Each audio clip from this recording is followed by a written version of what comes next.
What's up, everybody? Welcome back to Punch Drunk Nerd, the podcast where three friends, three amigos, three bambinos come together to talk about nerd shit. My name is Luis Gonzalez, and with me is... Miguel Sanchez. And Ed Bull. And this week, we are talking about the big movie Weapons. Weapons directed by Zach Cregger. If you're interested in that, go down to the description below and jump to that time frame, and you can go right to our review. But before we do all that, I got some news. News number one, I'm still running. We have a running competition at work, and we're number 2. So I'm trying to get my steps in. The last day is Friday, and I got to step it up. So I'm going to be running as much as I can through this podcast. Go back to walking, please. All right, so big one. Legos. We got Lego Batman, Legacy of the Dark Knight. What is that, Miguel? Please explain it. I'll talk about it right now. Okay, so apparently Gamescom was going on. Luis was blowing up our phones. I was so mad because he was like, guys, Lego is doing a Lego Batman game. It's all the Batman movies. And I was just like, where are you seeing this? And he was like, it's Gamescom. I was like, I'm at work, okay? I'm sorry that our work does not overlap the way his does.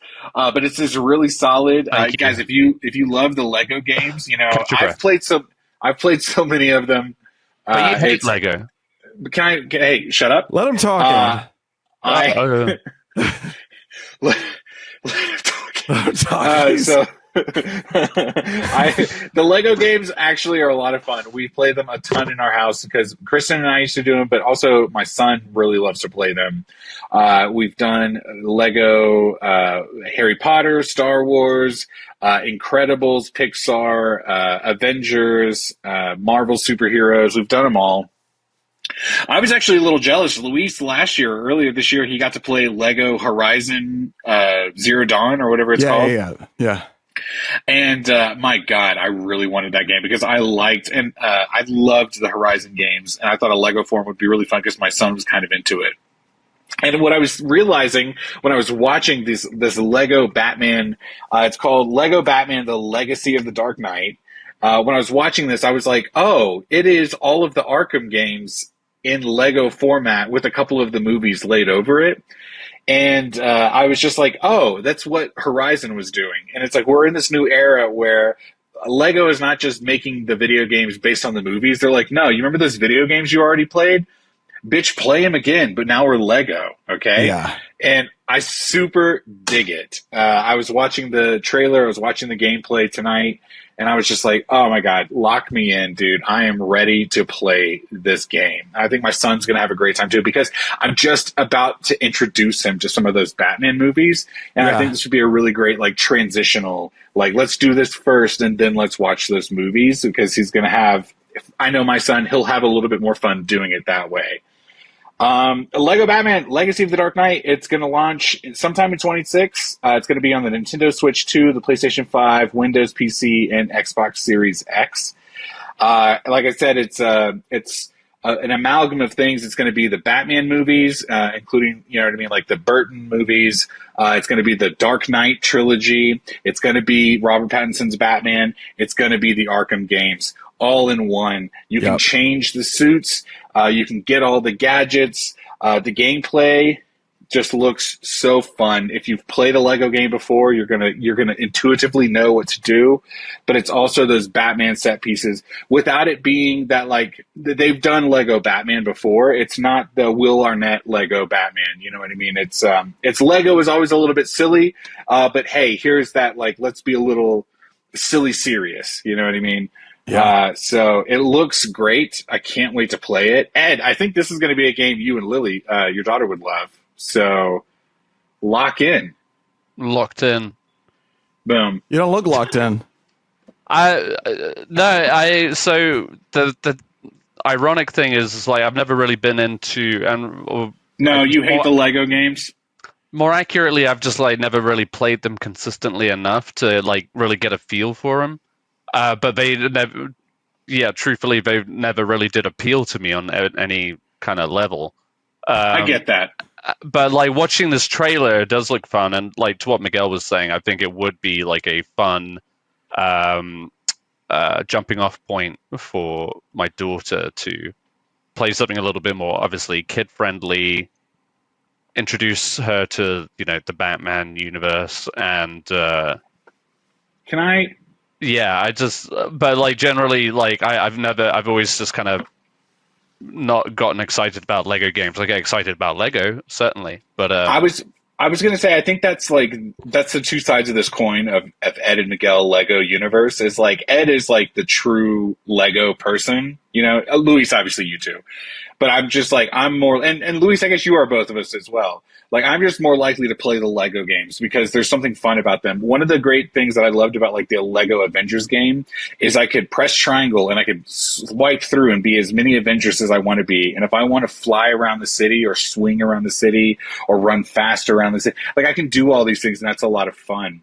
And Ed, you know me, you guys know that I love to recommend the PlayStation Plus membership, okay? Yeah. There are so many Lego games that you can get on the PlayStation Plus. Yeah. And it's like, what's the vibe today? And you can just download it and play it. And all of them, what's great is they all have like a through line, not a through line, but like a mechanical through line. The games play the same way, but they give you the world building. Like the Jurassic World one, it's all the Jurassic Park movies in one. And I just run around the park without even doing the levels, and the Jurassic Park music is playing in the background. And I just feel like I'm living in the world. And I kind of super dig the Lego games, especially with my son playing with me. So I'm looking forward to this one. I did go into the PlayStation shop today and look at the Horizon Lego game because I was like, well, fuck, do I want to get this one too? Like, what are we doing? You know what I mean?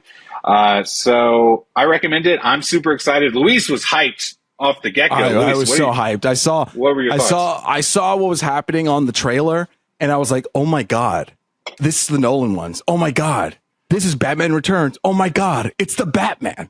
They're literally doing all the movies, including the Arkham games, into this thing. It's like truly the legacy of the Dark Knight. And they're going to tell a whole story of Batman from the beginning to kind of their own end. But they're using everything as reference. So everything that you see from Catwoman to like the new Catwoman to the old Joker to the new Joker, they're going to find a clever way to like intertwine all those things, which makes me super excited. I have two thoughts on this. One, I'm super excited for this. Two, I'm interested in it. Why did I say that? Because first off, the combat system here, I'm ready for it. It's going to be like Baby Arkham. I played the first Arkham game. I haven't played the other two. I feel like this is going to be like a baby, more modern version that's going to get me hyped to play again. Like they took all the mechanics, made it simpler, made it better, and I'm here for it. But I like that. I played the new Star Wars game, the whole one with the whole trilogy, and I didn't know if I liked that one that much because it was too open world. And when I first played Lego games, my first Lego game that I played, I'm out of breath, is the Indiana Jones Lego game. This one was so. I know. This one was like one of the first ones. It was very simple, and I feel like when you play the new Lego games, sometimes, not all the time, I don't think it'll happen for this one. You jump in and you're like, whoa, there's a lot of mechanics that I did not learn. Like if you played it from the first game to the second to the third to the fourth, they slowly introduce all these different things. And so when I skipped a few generations and I jumped in, I was like, oh my God, what's happening here sometimes? So Ed, if you wanted to play one that was simple, I would say do the Indiana Jones one. It's really great because you and your kid can be on the same like stage. And it's all little puzzles, you know what I mean? And it's all very focused. These games are going to be more open world, a lot more like discovery and searching. If you just want like, help me, guide me with cute little puzzles where you're working together as a team, you and your daughter, then I would say the Indiana Jones one and then work your way through up. But Batman, also, I'm very excited for Legacy of the Dark Knight. Luis like clocked you just now, Ed. My God, he just nailed that shit. Ed, baby, if you want something that's going to spoon feed you, okay, this is how you like to play games. It's true because it's like when you start playing the other games, sometimes you know what fucks you get scattered in and you're like, holy shit, there's a lot. And in the first one, it's just like a platform. It's like you see everything. Babe. It's a wide shot and you're like, so good. Yeah. When two players in some of these newer Lego games, to Luis's point, when they start moving around the screen, the whole dynamic shifts, and it really does get like if you're not locked in, It's Right. like, where the fuck are you? Right. I've had my son has brought some friends over, and I'll be like, well, let's play a Lego game. And they'll be like, I don't even know how to play video games. So I'm like, well, a Lego game's easy, whatever. And then the moment they start turning the camera, they're like, I'm lost. I don't know where you are. And they're like standing right next to each other. And it's like, yeah, it can be a little tricky. When you don't have the 3D dimensional aspect to it, and when it's almost like 2.5D, it's really easier for you to kind of like get into it. Like I remember I played the Star Wars one, and my field of vision was like when I played with two people was like, whoop! And it was just so tiny. I was like, I can barely see my left and rights. So, I think the Star Wars one is the one that I've played. Well, this one was a legacy of the like Skywalker Legacy. What was it? It just came out. It came out like in a couple of years ago. A few years ago, yeah. But then there was the original Star Wars Lego ones that came out like 10 years ago, and that was like the older. I'm thinking of, yeah. And I'm pretty sure Miguel, it was you who got me to give it a go. And you know what? I think like it really just depends, because I feel like Luis will tell you, Ed, like this is the one I'm thinking, and I feel like I'm the opposite, where I'm like, no, I really think you would like the Avengers one. You know what I mean? I really think you would like the Marvel superheroes, or the Incredibles game is the Incredibles, but it's really Lego Pixar, and they open up so many Pixar moments in that. Sure. And so it's just like it kind of depends on what the vibe is. You really should just like it's kind of like the first time I played a Far Cry game. I played a very specific Far Cry game, and then I played the next one and the next one and the next one, and I was like, oh, this is how you play a Far Cry game. You know what I mean? Right. So anyway, I don't want to overtalk it. But man, dude, the Lego Batman game just looks so fun. I love the fresh take on it. I feel like this is like something we could all play and have a really great time with. You know what I mean? Luis, Lego is... There's not like an online component normally, right? It's usually like couch co-op, right? Yeah, I think so. I think it is, unless they. But that's what's fun. Added feature that they do for this one. Maybe, who knows? It comes out 2026. It is you know what though? But the more I play these online games, the more I just like yearn for a couch co-op where, hey, me and Ed are sitting in the same house and we're playing the same game. You know what I mean? I wish I could bring my PlayStation to your house, bring a little monitor, and we can all play Fortnite in the same room. Guys, like us on YouTube, review us on Spotify, because we can make that happen, all right? We just got to get a few more bucks. That's all I want in my life. Couple bucks. Couple of bucks. That was the news for Lego Batman. Check it out. Checking this out, we got Guillermo del Toro's Frankenstein. Ooh, it gets an October release. It's coming out October 17th on Netflix. October 17th in theaters, and Netflix November 7th. Excuse me, Ed. Yeah. Tell us more about it. You guys want to go? That was the real announcement. Is that we anticipated that they would get like a little theatrical window, as Netflix is known to do. But yeah, they are dropping it on October 17th in select theaters. Can I ask an honest question? And I'm not trying to sound like this, and I probably have pitched this question before. I'm already. He's already but pissed. I'm asking genuinely. I'm not trying to be an asshole. Okay. He's pissed. I know. I'm sorry, Ed. Okay. I just want to ask. Let him ask. It's just like, does Netflix produce movies that you feel like are like, God damn it, I have to see this in theaters? Because for me personally, some of these Netflix quality products that I watch, I'm like, yeah, that looks like I should be watching this on my TV at home. It's a director. It's a director. It's always the director. I know Guillermo del Toro is making a movie for the big screen. I know that. But if he's making the movie for the big screen, but he's using Netflix, you know what I mean? Using that Netflix money. But it's Netflix money, but it's also Netflix like strings attached to it. You know what I mean?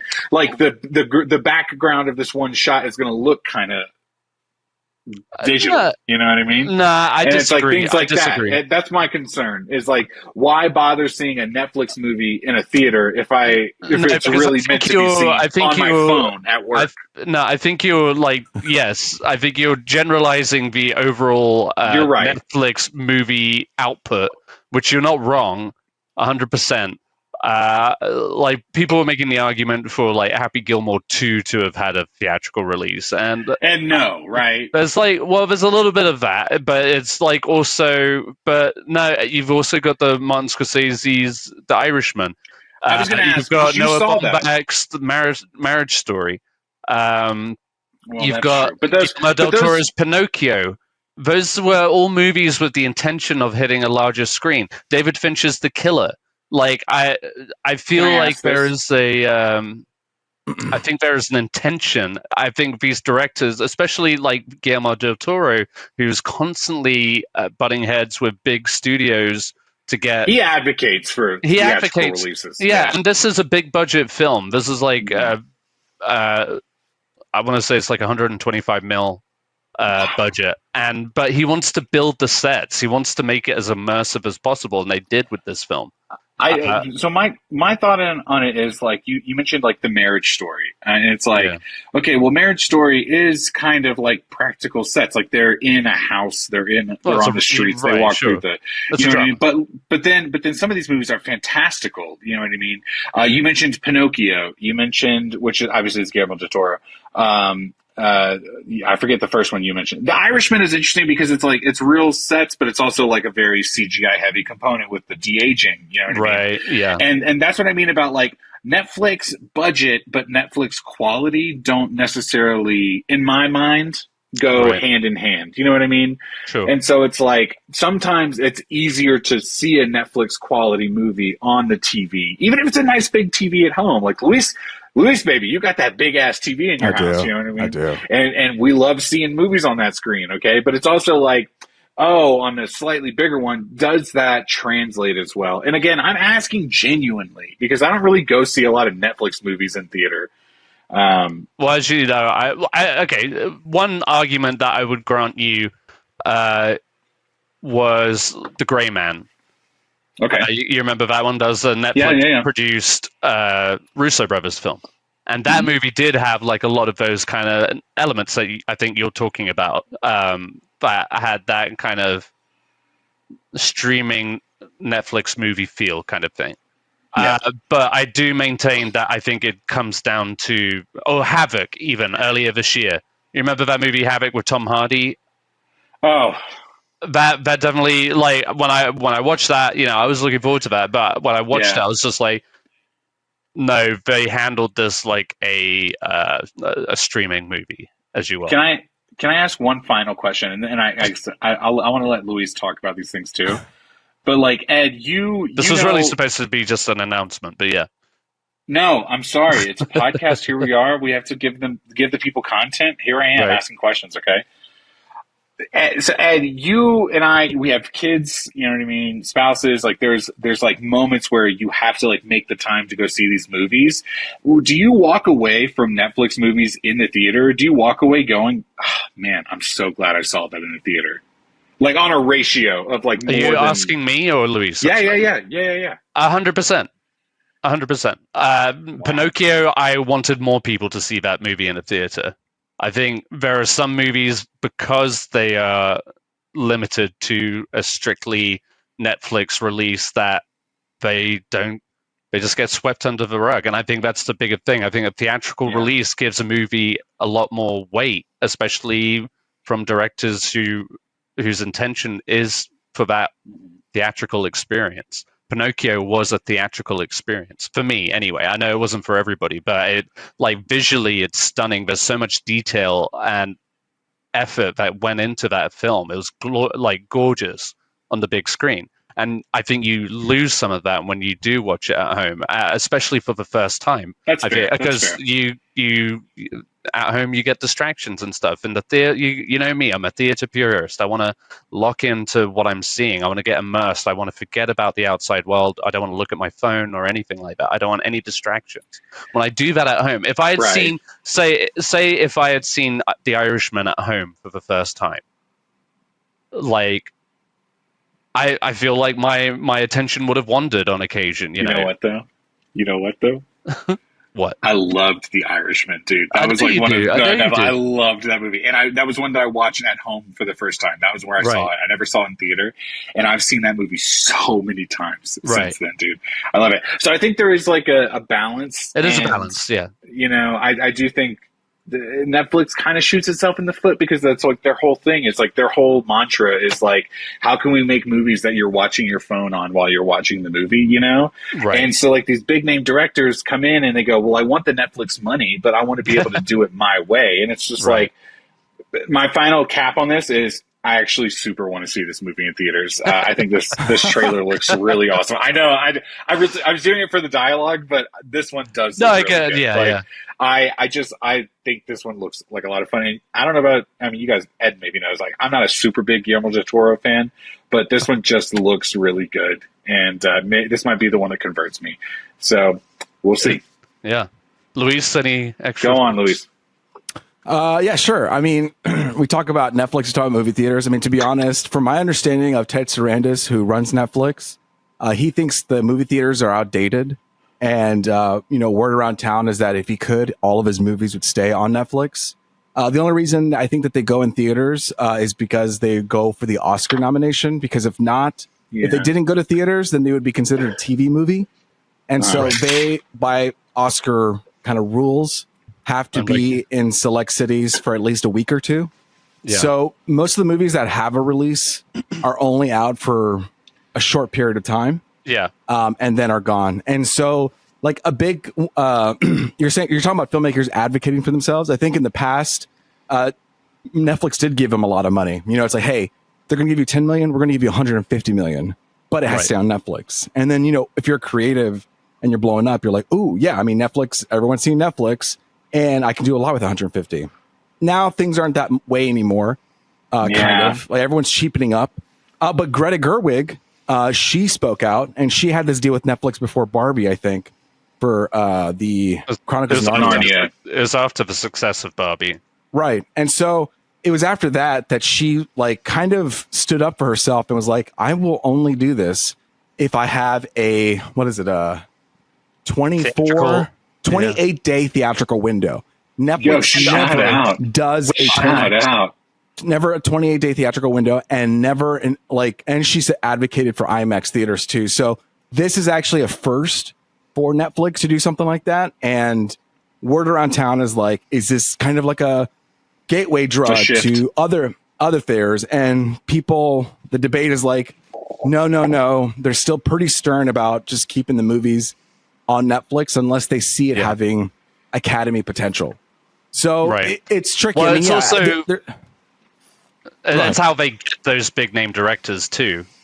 It's those deals. It's like there are some directors like Greta Gerwig who has that clout now, and Martin Scorsese and stuff like that, and Guillermo del Toro. That's how they get that. I mean, first off, it's that Oscar recognition, like you said. But it's also, the weight of the director that will bring people to the theaters automatically, whether, sorry, go ahead. No, so in comparison, like Guillermo del Toro movie, I think is going to be out for, 2 weeks, but it's not going to be in as many theaters as Greta Gerwig's movie. So a lot of the times they're like in 1,000 theaters when Greta Gerwig's will be like 4,500 or something like that. Right. And so of course, like I think they see potential for Academy Awards for Frankenstein. So I think it's doing the run, but it's definitely not getting the treatment that Greta's getting for this movie, Right. And I think the time when they were strong handling artists was years ago. And I think things are just shifting and people are speaking out and saying, I want that theater experience. That's why like people are seeing IMAX movies. IMAX is 1% of the theaters, and they get about 3 to 5% in the box office worldwide. In America, it's like 20% or something like that. Like they're a small batch, but they get so much, and people want to have that theatrical experience. They want a reason to have that premium format now.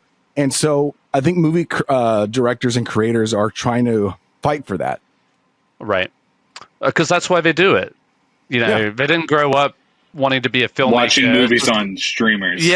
Like they didn't. That's how we all fell in love with movies, But yeah, long story short, it is going to get a theatrical release. I will be first in line to go see it wherever it ends up. I feel like it will end up at some select theaters. Have you seen a Netflix movie in theaters? What was the one you saw?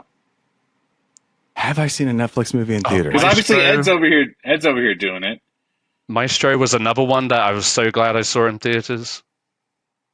You know what it is? I think a lot of these movies come out during the holiday season, which is when Academy movies come out. And during that time, I'm always traveling in the holidays. And so it's harder for me to catch them. Especially when you can just watch it on Netflix if you're traveling, you know? I mean, there's a delay. Like I won't be able to see Frankenstein until November 7th if I wait, you know? Yeah. But this one's a pretty early. I mean, there's no reason why I couldn't see this in theater as well. As far as like me thinking of the last time I saw a Netflix movie, I mean, it's few and far between when they do release. And I can't remember. I feel like there might have been one, but I can't think of any. They're not out long enough, you know? If they're out long enough. That's true. You don't really get that opportunity, especially if you're busy. Pinocchio was gone by the second weekend, you know? Yeah. So I get it. But they also, you know, they don't go out of their way to promote it as such either. Netflix, I mean. Like, yeah, you're not going to start seeing those trailers in the theaters. No, and they don't really. They want you to put your eyes in the app. You know what I mean? Like, don't waste them in the theater. Right. But there's like a whole other like school of thought that says like movies that come out in theater and have that whole promotion actually do really well in Netflix afterwards because it's all promotion, I mean, you know? And so it's like people want to rewatch it. And so there is this idea of like, okay, Netflix, yes, you don't want to be in theaters, but actually theaters could potentially help you get more views because it's in the zeitgeist. You know what I mean? Like Wicked, Wicked was everywhere. And then if you have that in Peacock, it had so many views afterwards. Like it is continuously promotion that just leads into the streaming thing. And so that's kind of the like discussion. Yeah, word of mouth and buzz. Yeah. Yeah. Dang, we really locked in on that. Thank you guys for that was a good talk, man. We didn't even mention it. I thought someone would, but David Fincher is another director who like has a contract with Netflix. I did mention him. Oh, you said that. That's what I was going to say. It's like movies like that where it feels like those kind of lend themselves to a theater more in my eyes because it's like the faker the sets and everything like that. It's like it's almost like more palatable on a streaming service is what I was saying. You know what I mean? Yeah. And so it's like movies like that. Because I mean, I just imagine Ed, to be honest, like you talk about these Netflix movies and I just imagine you're not going to Regal to see them. You're going to go to River Oaks. You know what I mean? It's like it's like a different theater setting. And it's like, I could almost co-sign seeing a Netflix streamer in like a fun theater. Because it's like, this is not the normal it's also vibe. Literally because of how limited it is. Pinocchio was in Regal, but I remember like Mank was only showing at the River Oaks. Maestro was only showing at, it was like the iPic and then eventually the Cinemark. So it's like scattered, you know, they don't. And that was There's only something after that movie got nominated for Oscars and stuff. You know, it was doing its like pre-Oscar run, if that makes sense. Something about that exclusivity, you know what I mean? It just kind of makes those movies a little bit more fun. But Netflix is anything but exclusive because everyone has it. Indeed. Wow, what a talk, you guys. Hey, guys, what a great episode. Thanks to this. This is the... Join us next speaking time. of Netflix, we can roll into trailer talk because there's a new movie coming out on Netflix, The Ballad of a Small Player. Ed. Me? Yes. Yes, it is I. Talk about this movie. Ballad of a Small Player. So this is from director Edward Berger. Stop. Sorry. Who most recently directed Conclave. And before that, All Quiet on the Western Front. It follows Lord Doyle, played by Colin Farrell, who's laying low in Macau. Sorry, Macau.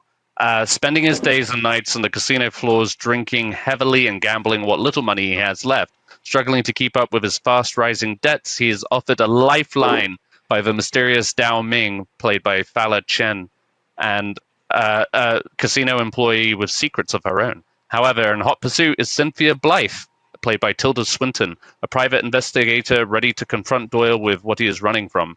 As Doyle tries to climb to salvation, the confines of reality start to close in. So, I mean, really, we were just talking about like award season and this transition we're going to have from post summer and stuff like that. Miguel's favorite time of year. This is coming out October, late October, I think it said. Hang on.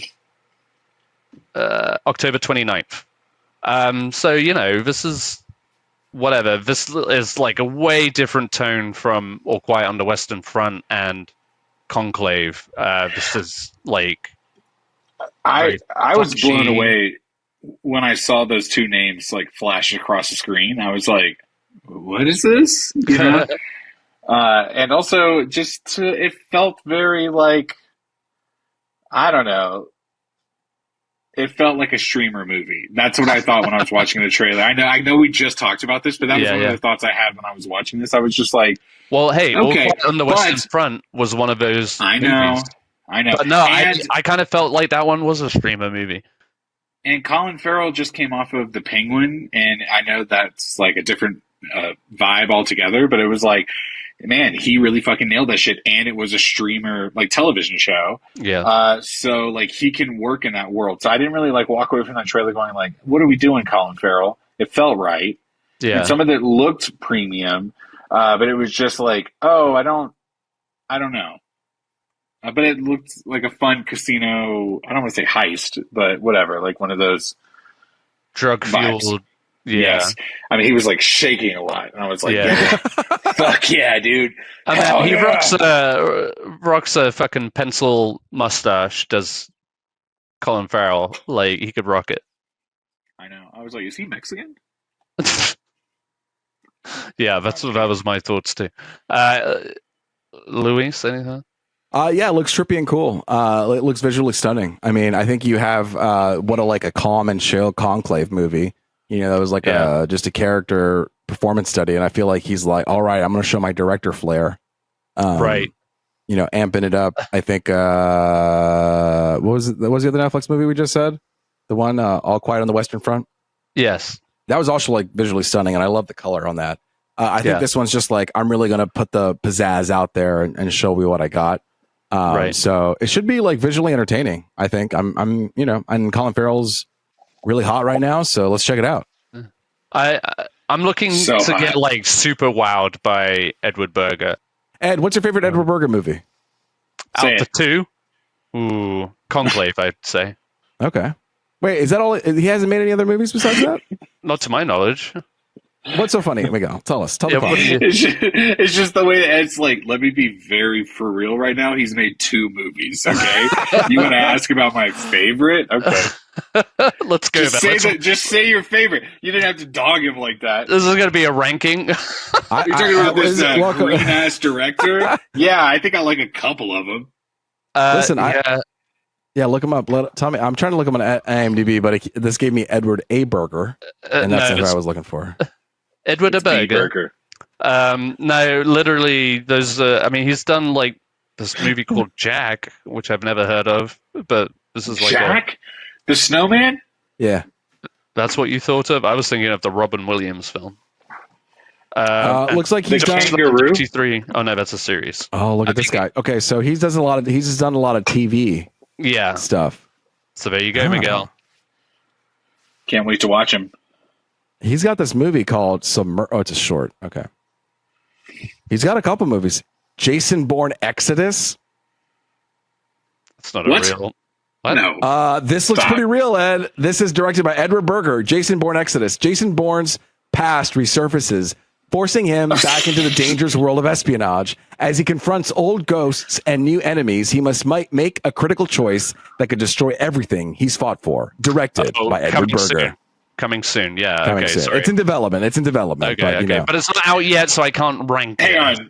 I just want to say that if there is a new Jason Bourne movie in development and that's the synopsis, it's like, what did we do here, dude? We just copied and pasted every one of them. There's going to be a moment where he pops up on screen and some people in a room are going to be like, Jesus Christ! Oh, it's Jason Bourne. It's fucking Jason Bourne, yeah? It's fucking Jason Bourne. Yeah. No, I guess I like to see it. Conclave. Yeah. Anyway, I thought it looked fun. Maybe Looks fun. could be like a good Colin Farrell lead role for him. I gotta say, I just want to see more of him. To be honest, Colin Farrell. You know what's crazy is my first Colin He's Farrell everywhere. movie was Daredevil, and I saw that and I was like, I never want to see this man again. And then That was he's your like- first Colin that Farrell was my movie? very first Colin Farrell Mine movie. was SWAT. Baby. I saw SWAT. SWAT. What was I your was going to first say Colin those Farrell are. movie? Well, I was going to say those are kind of back to back for me. The third one that I saw was his sex tape. Okay, hold on. You just attacked me for Daredevil being my first one. Was that your first one too? No, now that I think about it, it was. I'm just going to close my eyes for a minute, jump into the Matrix. It was Daredevil, SWAT, and Phone Booth were probably like my first intros to Colin Farrell. Yeah, and then also the sex tape. Yeah. What's Don't forget Oh, Alexander. you had a sex tape? Okay, so Phone Yeah, Booth. yeah. When did that come out? Breakfast, lunch, and fucking dinner. Yeah. All Phone right. Booth was 2002, and Daredevil was 03? okay. That was You a know deep what, cut. There you go. dude? Maybe I What? fucked up. I remember me seeing Phone Booth. I saw the premise, and I was like, "It's all in one place." What? And I was just like, so like, That was when You I can learned do I this in hate that movies? genre. No, I oh hate that. no, I loved it. I was like, how was are they that- gonna do this? He did that war movie with Bruce Willis. You know what I mean? Who, Colin Farrell? Yeah. Tigerland? No. It was like Secrets of the Lawyer War. I don't know. It was like some sort of. I'm blanking on the. It was like he was a lawyer. Hearts War. Hearts War. That's it. Uh-huh. That's it. He Terrence was also Howard. in Tigerland too. That came out in 2002 as well. Yeah, babe. No, there was a run of Colin Farrell. Dude, Colin Farrell just like he showed up on the scene. Oh, And he was Minority everywhere. Report. He was in Minority Report. He was not the bad guy, but he was the adversary in that movie. You know what I mean? Oh. Dude, no, you're so right. Dude, Colin Farrell was all about that. My dad took me to go see Daredevil. That's one of like the only movies I can You know when remember that my movie dad- came out? Tell me. Valentine's Day. Boom. Yeah, I was going to share something personal, but let's move on. I did straight up just plow out of that. Okay, tell us what happened to the sweet moment with you and your dad?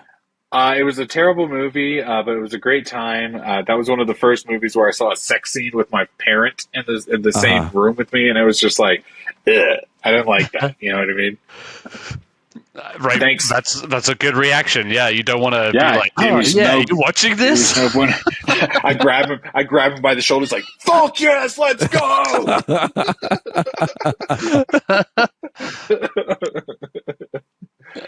What is this podcast? What are we doing, I don't dude? know. At this point, like, let's just keep moving on. Let's keep to moving this on. next We trailer. got one more trailer. Listen, stay fuck. tuned for the feature discussion because we're going to talk about horror movie Weapons, directed by Zach Cregger. But before we get to that horror movie, let's talk about this horror movie called Keeper, directed by Osmos Goodwinkins.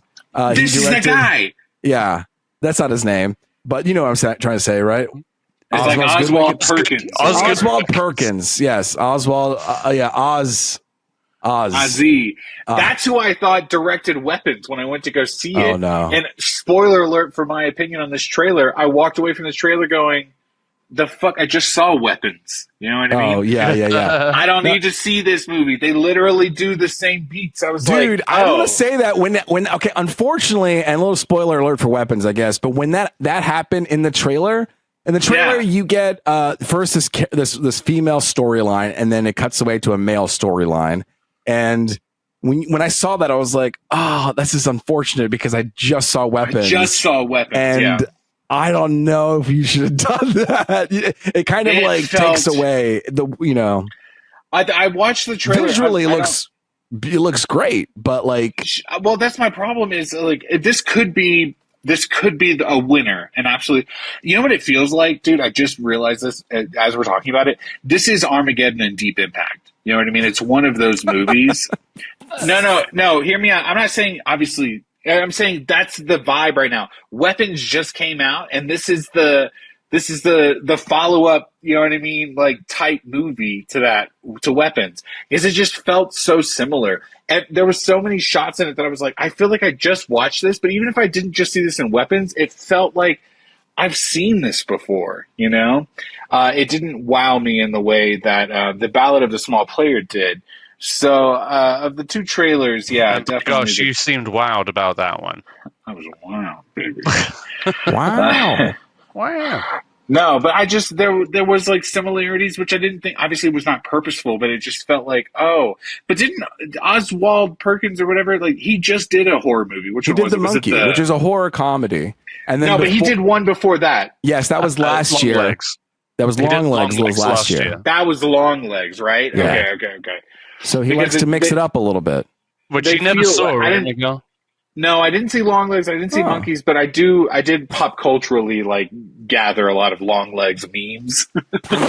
So, I don't like that. So Miguel, I don't like that you like. I know what's going on in the movie. You didn't know. You know what's going on. You just hopping on these memes. I mean, I don't know. I saw his little face where he was like the entire. But that's not the. Like, I saw the meme. You know what I mean? What about the black ball? Tell us about that. So there's when he shook it. Right? Okay, just keep going. No, I'm just to my first initial reaction was just like, oh, I feel like I just had that meal. You know what I mean? And we can't talk about food in this podcast. Remember. I'm hungry. No, Luis. Well, if you'd be better at it, we could do it. All right. So. All right. Let's talk about. Oh, sorry, Ed. Do you want to talk about this trailer? I don't want to talk ever again. I'll just say that. Ed, come on. You're British. We want to hear it. Now that's patronizing. Yeah, no, I mean, I kind of get that. I feel like a lot of horror movies kind of look the same these days. Name 5 horror movies that look alike, you bitch. Jesus Christ. Bring Her Back, Keep Her, Weapons, Long Legs. I think I hit that quota. He did hit the quota. No, one more. Barbarian. I was thinking about the one where they're stuck in the hotel and she's trying to escape, and it's got that in the throat. Do you know what I'm talking about? It's got the person who, the main actress is the one who people want to play in Zelda. Oh, Nobody. No, not Nobody. Nobody. Cuckoo. No, that's Cuckoo. Better Call Saul. Cuckoo. Yeah. Cuckoo. Yeah. Bitch, you thought I was going to say that. I didn't really care about that one. Look at this cuckoo head. But you know, I like Osgood Perkins made such an impression with Long Legs for me, and the monkey was, you know, fine. So I guess I'm more like curious about his follow-up, into serious horror. I'm sure and Tatiana Maslany, who I really like too, is great. And yeah, I don't know. I do want to lock in for her. I just feel like every time she pops up, I do want to support her. She's very good. I'm worried she's going to be one of those actors that like just never resonates pop culturally, and she'll just fade away. But she is so good. And so now that I sit here and say that, I definitely maybe let me go watch this movie because I want to support my girl. Wait for it to come out on streaming, though. Yeah. No, I will take it to the theater. I'll go see it. All right. At the same time, I go see Guillermo del Toro's Frankenstein. Real quick, this movie is about a romantic anniversary trip to a secluded cabin turned sinister when a dark presence reveals itself, forcing a couple to confront the property's haunting past. So, yeah. Fuck yeah. Fucking past. Did you know? 14th that comes out. Did I tell you that Osgood Perkins? Yes. First off, he's a Nepo baby, apparently, which is just like, that doesn't bother me anymore. It's just like, there's too many to count at this point. Did you guys know that he was in Legally Blonde? That's all. I was literally about to say, that's all I know him from is Legally Blonde. That's all I know him from. And he was so funny in that movie, you know? Well, you know who his dad was, right? No. Daniel Perkins? Daniel Day-Lewis Perkins. Yeah.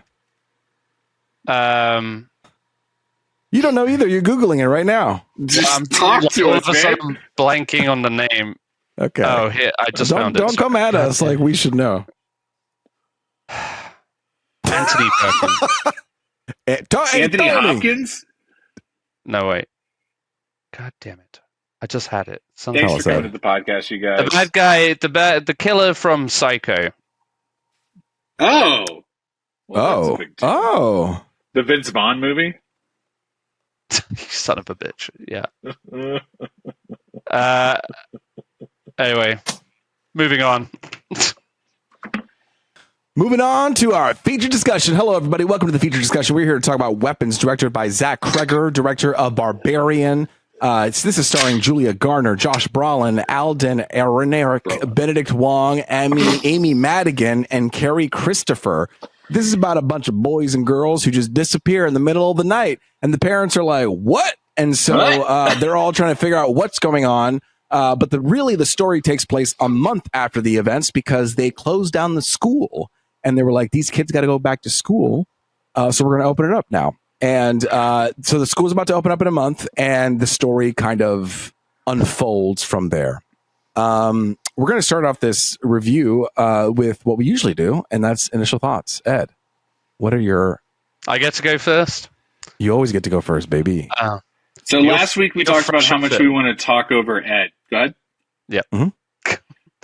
In this movie, it just really blew my mind. We're gonna get to spoilers, by the way, right? Thank you. We're okay with that, yeah. So if you haven't seen it, you should see it, and but spoilers ahead. My initial reaction was I fucking love this movie. I think it's kind of. I was getting like a little nervous leading up to it because I think it's a rare thing for movies, especially horror movies, to live up to the hype and the buzz circulating around it. Again, especially before a horror movie, kind of like Longlegs was one of those examples. Like I thought Longlegs was really good, but like people were calling it like the best horror ever and shit like that. But most people say that about most horror movies that come out. That's true. Yeah, like just like with Barbarian, I remember there was a lot of buzz around Barbarian when it came out. I feel like even more so with Weapons that it definitely lived up to the hype. I loved the look of this film. I love and kind of hate how the director utilizes dark hallways or dark open doors. It really fucks me up. I love the way the movie is structured, which I thought we were going to be looking at the disappearance of the kids firsthand and not so much retrospectively, which was interesting. And the way that it's separated into chapters and different perspectives, all of which end on some fucked up cliffhanger, was just... I loved it. It made me squirm in my seat a lot with the dread and the anticipation, and there are some really horrifying moments, but surprisingly there's a lot of humorous moments too, and like they're not cheap thrills or cheap laughs in any way. They're earned and honest. If anything, the humor is like a much needed release from all the tension that is constantly building. And I'm not going to get into it, but the ending is just so cathartic, and I loved the ending. I kind of wanted to jump up and cheer. And also, I mean, I saw this on the following Thursday night, like after its release, like a week later, and my audience was a mostly full viewing, and it was just like you could feel everybody being in the same place with you. Like the tension was palpable. All those like creepy, jumpy moments really hit with everybody, and I loved that. It was just like a really great experience. So, I really enjoyed this film, and that's where I'll leave it for now. Love it, dude. That was kind of brief. You know what I mean? For Ed standards, that was nice. I know. I ramble. I try to keep it. You were like, good. I like that. You put a little button on that. That was nice. I'll touch on something you said. Can I go? Can I go? Luis, what were your thoughts? So I just saw this movie last night, and I was wondering, what did Miguel think? So I'm going to toss it to Miguel. Miguel, what did you think about this movie? So to Ed's point about like watching it in the theaters, like it dawned on me just now when he was talking. It was like one of the last times I saw a movie in the theaters that was a horror feature where everyone was locked in was The Witch A24 is The Witch. Yeah. I swear it. And there was, what I realized in that moment was there was moments in that movie and moments in this movie where the audience was like, what the fuck? All at once, you know what I mean? Like, it wasn't just gasps. It was literally like, I need to curse right now together. You know what I mean? Yeah. And I really like that. You guys know me. I hate my movie theater experience. All really comes down to the choice of seat. And I bought this ticket last minute. This is important. I bought this ticket last minute, and bitch, I was just dead center in the middle of all these people. And I was so mad when I got there because the theater was empty when I got there, except for the guy who was also the other single seat in the row. You know what I mean? Everyone else was like couples and families, not families, but everyone was like coupled up. And it was me and this guy. And then the waitress came around. I was at Alamo, and she was like, and what can I get you both? And I was like, he's by himself. You know what I mean? Like, That's presumptuous. I don't know him. You know what I mean? Yeah. But at the same time, and I felt so nervous sitting down at the beginning of the movie, but by the end of the movie, him and I were so locked in. It was like, we were like, the fuck together. You know what I mean? What's your Instagram handle? Come on, let's do this. Bro, did you see this shit? No, we were locked in, and it was really nice. And I was telling Ed, I had a couple next to me that they talked the entire time, but they were talking about the movie. You know what I mean? And the guy was like trying out his like tight five, where he was like, let me make some jokes the entire movie. And I was like, bro, I need you to be quiet because like, I'm not here for that. No, I'm sorry. I just want to talk about a theater experience for a quick moment. But no, overall, I thought the movie was just really good. What I told Ed was there was a moment for me personally in my experience where I was just really uncomfortable, and I just like really emotionally was just like I found myself very drained in the third act. There was a lot of times. There was a moment where I was telling Ed where I legitimately felt like I think I want to walk out. Like I want to leave, and it wasn't because the movie was bad at all. It was really just because I was having such a visceral reaction to something that I was just like, I don't know if I need to continue doing this. Like, I don't have to, you know what I mean, sit through this. But I kept telling myself, like, it's a movie. Let me just watch it. Let me just have, like, this moment with everyone. And but obviously by the end, I was really glad I did. There's a really great, Ed mentioned, like, this, like, catharsis at the end, like, this payoff. And it really just like made me feel so much better at the end. This is a movie that I would recommend, but it's definitely a movie that I would not watch like more than maybe twice. Like I think I'm going to watch it one more time, but then that's probably going to be it for me. And I have other things I want to say, but I don't want to talk too much. So Luis, go ahead. No, I mean, great points, everybody. Great points. Beautiful film, very funny. And this is what I love about this director. And you know me, I love tonal shifts. I like how it starts off very scary and then it gets really bombastic near the end with like little comedy moments in between. I'll tell you what, let's get into spoiler territory now as we push through this review. Spoiler alert. The movie is split up as you follow different characters throughout the movie. So you get different point of views. We start off with the teacher. She arrives and all the kids are missing, and that's kind of the starting point. We get to see her damage. And then we move on to one of the fathers that lost a child. Then we move on to Josh Brolin. I love him. And then we move on to this police officer who had a fling with the teacher. And you see this police officer earlier in the movie, and now you get to see from his perspective what happened and where he's from. You think he's a great guy when you first meet him, and then you learn a little bit more about him, and you're like, oh, this character's a little more complex. He sucks. Yeah, he kind of sucks. And then at the end, another character we finally get to is this like druggy guy who just kind of finds himself throughout the movie. Yeah. Another character we see is the principal of the school. We get to see how he lives his life and how he handles and how he's kind of a very interesting character himself too. I feel like every person had very interesting traits, which I loved.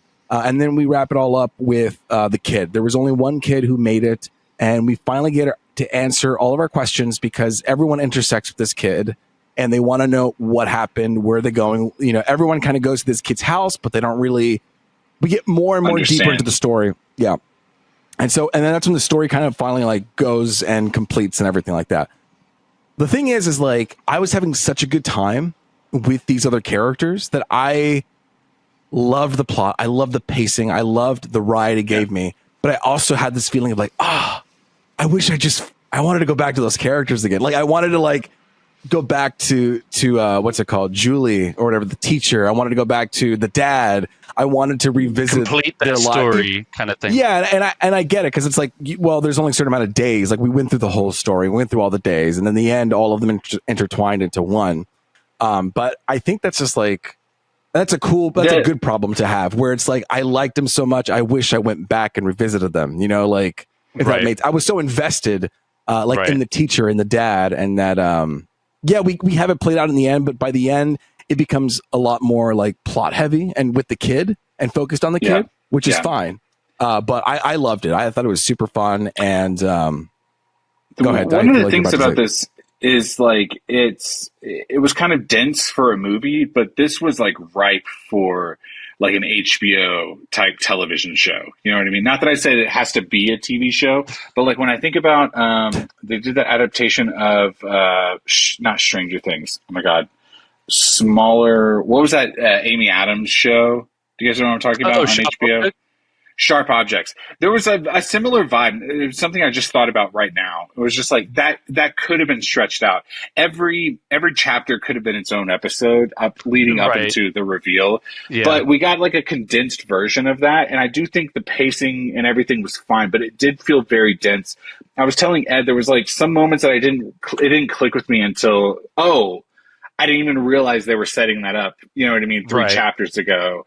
Mm-hmm. But there is so much, and to Luis's point, there is so much that is like, I really could have sat with that a lot longer, and I'm surprised I didn't. You know, based on the trailer, and that's a good problem. I think you might have understood its welcome. You know, if you did a TV show, it's like, okay, we're dragging now. So it's like it's a hard balance, and I guess they did their job. Like I wanted to go back and see Justine and Archer, but it was like the movie is 2 hours and 8 minutes, but for me it definitely felt longer, like you say, Miguel, not in a bad way, but it's just like but the fact that we did go through so many characters, and even by like the 4th or 5th character, we still don't have like a clear picture. As invested as you are in the story, you still don't have like a clear through line of what happened or where it's necessarily going. And they don't reveal the antagonist of the whole story until that very end part. They show hints of, let's just announce Aunt Gladys. And you really don't meet that character up until the very end. You don't really know of her existence. But what immediately strikes you is just like all the hindsight, 2020 vision. You're just like suddenly like, oh yes, Josh Brolin announced what this was right from the get-go when he wrote Witch on the truck kind of thing. You had a feeling, just like I love that, but it's bold too, and like I said, there's a lot that happens in between, but some of it like with hilarious consequences, like we were saying with the cop. We see Julie Garner get attacked by this woman in the liquor store, and at first you're like, oh no, it's like a parent coming to fuck her up or something. No, it's just like the woman is just like, oh, you fucked her. Dude, there was this one shot where Josh Brolin's trying to get the camera. Hey, can I? He goes up, knocks on the door. He's like, hey, so I wanted to know if I could get your camera footage.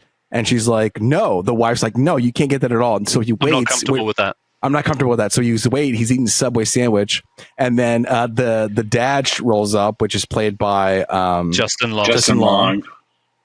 And he questions him. And he's like, hey, can I see the footage? Smash. Like, yeah. You see it. And the way it's framed is you see Josh Brolin and Justin Long on the left. And then up the stairs is the wife looking down, condescending. All cross. And just like it wasn't pushing. It was just like nice passive joke telling, and it was like that, and then it got intensified to the end, and that's what it played the dials right. There were 100%. definitely laughs in my theater towards the end of the movie, even when I was having like a moment where I was like, I don't think this is funny. I'm really upset right now. The laugh that was really unexpected for me was when Josh Brolin, they had already showed it with Julia Garner, had her like little nightmare in the house or whatever. Yeah. But when Josh Brolin like lays down in his son's bed and he has the nightmare, and then the Aunt Gladys like jump scare for him, Yeah. and then he sits up and he wakes up and he goes, "What the fuck?" Yeah, that was good. Yeah. Like I didn't realize I was gonna laugh at that, but the whole audience Everybody did. erupted. Yeah, Same, it was just like. same. And I thought that was what was great. Like, there really is a moment where they're trying to make you laugh in this movie as well. Or just like, And hey, it's okay to be scared because that was fucked up. Kind of that thing. was fun. Yeah, Yeah. it's what the fuck, you know? Yeah, what the fuck? Because Exactly. I said that a lot. Yeah, or like Yeah. when Julia Garner's getting chased through the convenience store by the principal, and the guy is like, "Get out of my store!" He's like, "Fucking help me!" Oh, I know, bro. Which you're I was just like- like, you think that when you're watching a Dude. horror movie, you're just like, why is that guy just standing there? And then she just like out and says it, "Fucking help me!" Says it, help me. And I felt So- so bad for her. Bitch, help her. All right. Yeah, Dude, like, this exactly. guy, Josh Brolin just ran into your fucking glass door trying to like stop this guy. Like, Yeah. I've seen some pretty gnarly gas station cam videos, and it's like, I know you got a gun, dude. Like, Yeah, I let's thought he figure was that about to shit pull out out. the gun. Yeah. You know, like that's wild. I just don't think I could do it. Just like be like, watch that whole scene unfold and be like, well, let me just do nothing. You know. I want to call out something that I stayed in the theater and I stayed through the credits just because I don't know, I wanted to, and I was able to catch who the casting director was, and she's actually for me like a pretty famous one that I always see for comedies. Her name is Allison Jones, and when I saw that I was like, oh my god, it makes sense. Like she was able to cast these characters who can play these comedic roles and drama at the same time. So like some of the movies she did, and I'll put it right here, is 40-Year-Old Virgin, Talladega Nights, Borat, Knocked Up, Superbad, Step Brothers, Parks and Recreation, Scott Pilgrim versus the World, Eastbound and Down, you know what I'm saying? This is 40, The Office, Brooklyn Nine-Nine, Tammy, Spy, the Veep, Lady Bird. And then they were like, anyway, by the way, we have this horror movie we need. That's Yeah, but insane. he knew how to balance What We Do in the Shadows, or Booksmart, like. I'm already They know like how give to- this woman an Oscar because the Kind casting of, for right? everything you just listed is pretty spot on. It's pretty Like- spot on, and like the druggie, like she found him, and it was like, and he was perfect, like Right, when yeah. I remember, and when Josh Brolin kept punching him, and he kept getting back up, and then punching him again. Throwing him So across that the was- table. Yes, yeah. I don't want to spoil too much. I understand those were fun moments, but that was the moment in the movie with me where I was just so nervous and I was so upset that I was like, I understand what's happening is funny, but I am also so scared for this little boy. And that's Yeah. really what like. But It's like can I it's tell like you the this, twig. though? It's like the twig, intertwining of feelings between horror Yes. and humor. Yes. Until the very end, even when the kids were busting through the windows, it was like this visually looks so beautiful and scary and funny. Like it's Well, I feel like I meant to say this earlier, but like a lot of it throughout, while it strikes true in those moments, like what's happening and what's unfolding, and that's what is making us laugh, like that Josh Brolin moment, but also in that moment where you're talking about, Miguel, is like it's almost like a nervous laughter because the tension is so palpable, and then You need something. This thing that is almost like so ridiculous, like this guy keeps getting up, and it is kind of terrifying, and you got Alden Ehrenreich who's like attacking Julia Garner. Bloodshot eyes. Bloodshot eyes. She's peeling his face. It's fucking awful. That was when I was like this. Yeah, there's just like so much. There's so much tension going on. It's horrifying, but like the fact that it is. It's just like that sheer level of discomfort that you're just like nervous laugh. You just like don't know how to take it all in. It is so much that's going on.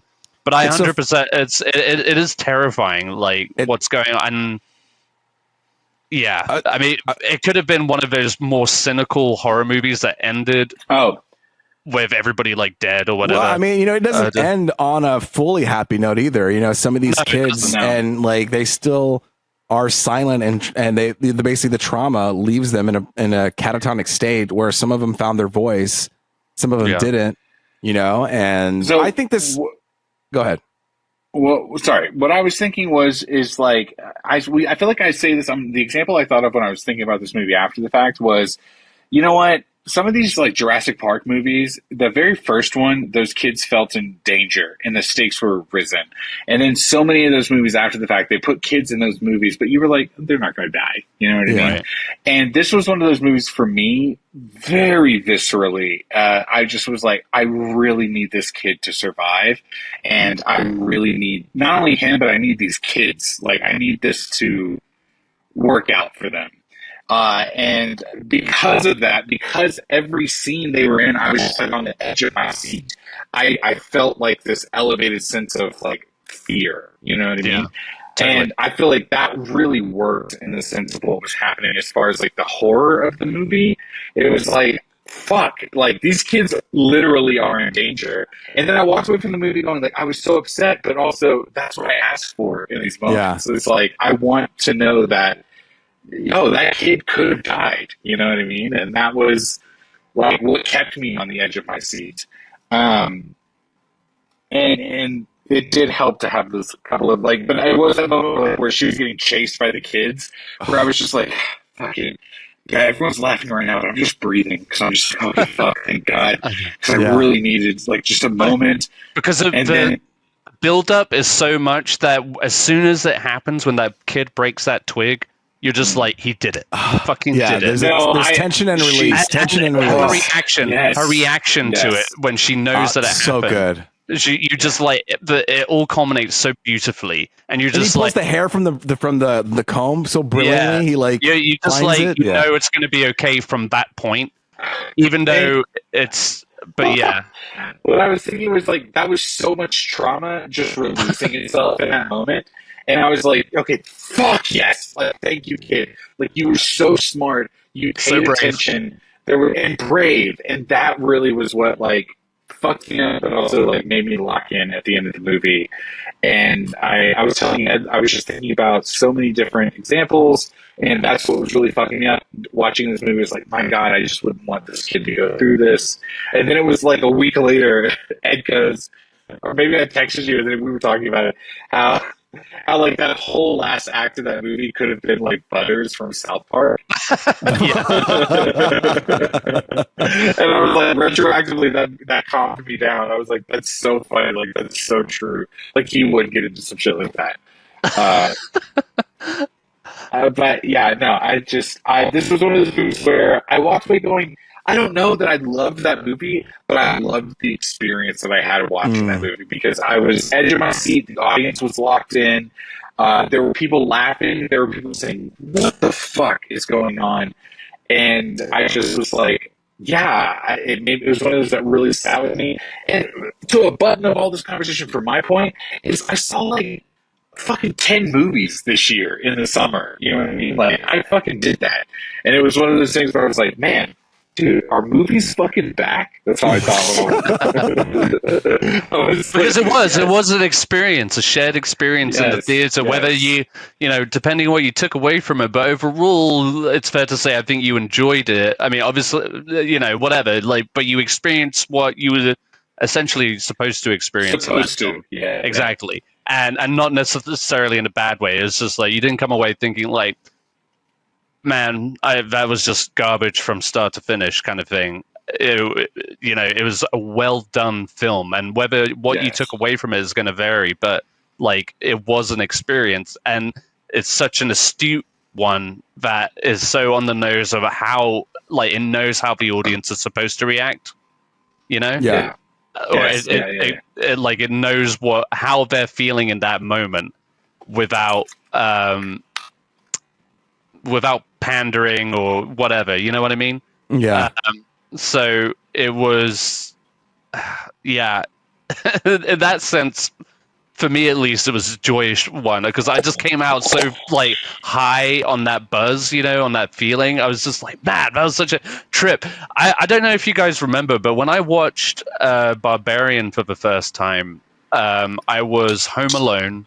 Sarah and Lily were away, and I watched it, and I want to say I texted you guys, if not like immediately after.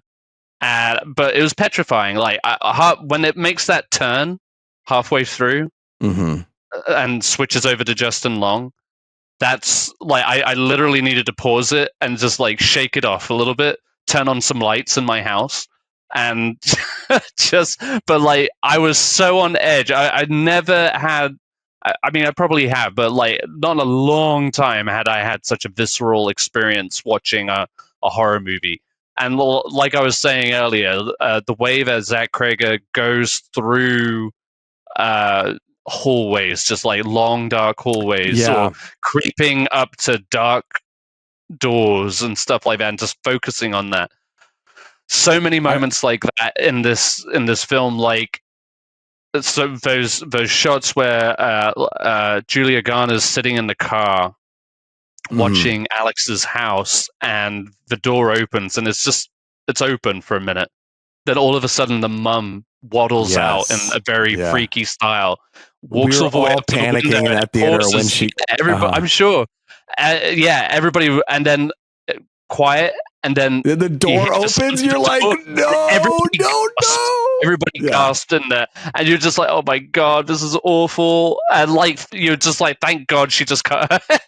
But that's where they cut it too. It's on that cliffhanger, right? So oh my god, it's so funny seeing a movie like this alone because I got a ticket, and you know me, I gotta have a center seat. Like if I'm gonna go, I want a center seat. Me too, baby. When there was one seat, so basically there was a stranger, and I was like, I'm taking that seat next to that stranger. And I know Miguel would have been pissed about that. But you know what? That's the fucking seat I want because I'm seeing down the middle, and I'm not taking up too much space. So like, I feel like I'm okay. I'm just saying I'm not an inconvenience to people because I'm like next to them is what I'm. Okay, I'm sorry. You know what? Let me get to the point. The point is that when I'm alone, disabled. Yeah. Okay. When I'm alone, I'm like, I'm like cross arm, my legs out, like I'm in like a very like. I don't know, like I'm here to see a movie position, you know what I mean? But as the movie progresses, I like coil up into myself. Yeah. My legs are now bent. I'm like, my hands like this, you know what I mean? So like, in the initial position, I'm like, oh, I'm cool. You know, like I'm here alone, you know what I mean? Who got there first? You or him? Oh, I was the first one in the theater. Remember I took an Instagram photo of it. So when the guy showed up, was he like, hey man, I'm sorry. I wasn't trying to sit next to you. No, I was the one who bought the seat. He bought the seat before me. Fair enough. He thought he was going to have a seat alone. I thought about apologizing to the guy next to me, and then everyone else was full. I don't apologize for that type of stuff. I don't apologize. I apologize if I'm in the wrong seat. Yeah.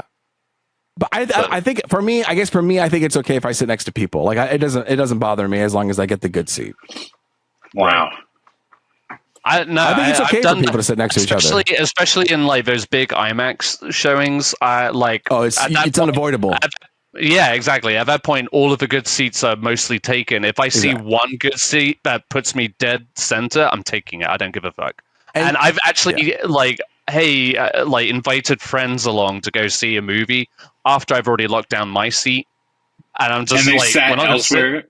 Yeah, exactly. We're not going to sit together, but you're going to, we'll catch up at the end. We don't have to talk. That's fair. I get it. Yeah. I mean, you go see a small movie, and it's like, in Burbank, like you'll see like all the middle rows are taken, and nothing on the side is used. You know, like everybody's just like Puritans. Yeah. Yeah. In the City of Angels, man, dude. 10 out of 10 movie, 10 out of 10 experience. Okay, I had a great time. Yeah, this movie hit pretty close to home for me in another way. I think that what's great about this movie is that it can be interpreted in so many different ways, and I think that's what makes great art, great movie is like. So sometimes when I see a movie, I don't like to go online. I like to just for it to simmer in myself, so that I don't like soak up other people's opinions because I am a little susceptible. So I sink in, I make my opinion, and then I went the next day and I was like, wow, so many people have so many different takes in this movie, which is great. And I think that's what makes awesome movie, because you can see it from literally different angles. But this one really hit home for me because it's like, here comes this one person who is so selfish and is doing all this thing just for themselves. Yeah. And this ignorant family was like, well, they're our family and we don't know much about them, but we're going to take them in anyway. And then they she fucked up the whole ass community, ruining the education system, ruining the police system. You know what I'm saying? Like, a cop died, the kids are gone. And it's like, I'm just saying, like, for me, it hit me in a place where I'm like, yeah, well, this is what happens when we bring strangers that we don't really know into a community, you know? And so I just got to say, like, when he was kind of like, I don't think she should stay here. She was like, the sister was like, well, I'm not going to turn my back on family. And obviously, like, retrospectively, it was like, turn your back on family, okay? Like, no, she does not belong here. I think that's what makes it interesting and difficult. You know, it's not so straightforward. It's like, one hand, like, yeah, they're family. You're supposed to stick up with your family, but also, like, we really don't know this stranger that we're bringing into our house. And so it's like, it's two conflicting things, and that's what makes that drama interesting. You know, that's the meat. There was so much, but the moment right after where she makes them like stab themselves with the fork, she also tells the child, and guys, like I said, I'm not trying to make a thing, but it's just like the whole kid angle really fucked me up. But when she tells him, like, she looks him dead in the eyes and she goes, I could make them eat themselves if I wanted to. I was like, oh my God, dude, fucking get this kid out of this house. Like, she was like, and you will not tell anyone I'm here. I was like, no, report that shit. Which was, there was two angles that I kind of mentioned this to Ed, is they really have this really kind of deep moment where they talk about bullying and like predators and like abuse that just is like, they do it on like a horror scale, but it's like, no, hang on a second. Like, this is some real shit that's happening in everyday life. And it really fucked me up. I was telling Ed, I didn't realize this, but like Josh Brolin's kid was the bully. You know what I mean? Which I didn't catch that. I didn't even think about that. I didn't catch it until the end of the movie. And it was like, in the middle of the movie, she even says his name. The teacher in the classroom says his name. And he had been saying it the entire first act. Wow. And I just didn't catch it until the end. And I was like, oh, he was the bully. And then it was like, he had that slicked back hair like Josh Brolin. I was like, no, of course fucking Thanos would be the bully dad. And he has this really great line where he's like, I wish I would have told you I loved you more. And it was like that was this whole fucking bully thread where it's like a bully would thrive more in a family environment if the whoever parent was just like, no, a bitch, I love you. Like, we don't have to hurt others. And it was just this, I walked away from it going, and it was, what sucked is my wife and son went and saw The Bad Guys 2 at the same time. It was like literally the same showings. And so they came out like, and I was like, no, okay. Hug me. I feel terrible right now. And so I think that really just like added to the experience. And I was just, this is such a good movie. And you guys know how much I love Fantastic Four. I think this is the summer of Julia Garner. Like, I love her. Yeah. All right, dude, like, put her in all the movies. Have you seen that? I really like that. No, but it's on my list, dude. I'm ready to watch it. Sorry, just to go back to the themes that you were talking about. Like, whilst I was watching it, at least for that first half, I was just like, oh, it's kind of like an analogy for like school shootings. And just how a community recovers from that and stuff like that. And but then by the end, it was just like, man, that was like watching a modern day grim fairy tale adaptation. Just like the witch, which that comes into play at the very end there. Can we talk about her for a minute though? Let's talk Aunt Gladys. Madigan. Aunt Gladys. What a fucking presence right from the get-go. You're like, oh no, this isn't good. When she shows up at the principal office. Oh my God. When you first get those glimpses, you don't really know what you're seeing, right? Like, you literally think like you're seeing a clown or something. And then when she shows up like that, you're just like, oh, this is the bitch right here. This is the fucking problem right here. This is the problem. Like, put her on a pyre and burn her alive. My God. Yeah, God, she just really, really fucking like hands down one of the best villains of the year, like, or ever. I don't know, but like she just chewed that role up. I don't know if you guys recognize her, but she's done like a lot of just small party roles in the past. I'm trying to find her. Actually, I don't know. I don't know what other things she was in. Like Gone Baby Gone. She was in. She was in another show. I definitely like looked it all up after watching it, and I'm just blanking on it now. But and just like to look at her, like when I like looked her up, I was like, oh, that's her. Like the makeup job that they do on her in this movie is insane. Oh yeah, like Uncle Buck, Gone Baby Gone. There was one. What was the show I had watched with her? Wow. So it doesn't matter, but like, yeah, she fucking nailed it. Like, instant iconic horror villain. You know, for me anyway. Yeah. I was just like, whew, whew. And like I said, such a cathartic ending. No, do you think when he snapped it and the kids were chasing him and they were like ripping her apart? I thought there was gonna be a moment where I was gonna see the kids like eating her, and I don't know if they did. I know there's a lot of ripping, but she threatened him. Remember, it's like, I'm gonna have their parents eat each other, and I thought I thought that was gonna happen, but it did not. I didn't get that impression. I think I don't think it happened. Kind of like what Benedict Wong's character was trying to do to Julia Gardner. Yes, like just kind of, I don't know, just kill her basically. So yeah. I before we wrap up here, sorry, I think it's interesting that a lot of the casting was changed. Originally Josh Brolin's character was going to be played by Pedro Pascal. And then Benedict Wong's character was originally going to be played by Brian Tyree Henry. And Alden, what's it called? I lost Alden it. Ehrenreich is supposed to be played by Tom Burke, who was in Mad Max, Furiosa, yeah. Mm-hmm.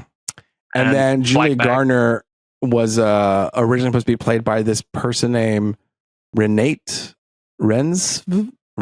I don't know who she is, but I forget. Apparently, it was also offered to Rooney Mara and Elizabeth Olsen, maybe. Yeah, I think I read somewhere. But I like how it ended up across the board, frankly. I like Alden Ehrenreich. I hope he's like Miguel, you were saying about... Who are you saying that about? You were saying that about someone. I just hope that they get all the roles. Fucking, what's her name? God damn it. From She-Hulk. Maslany? Yes. Titania yeah.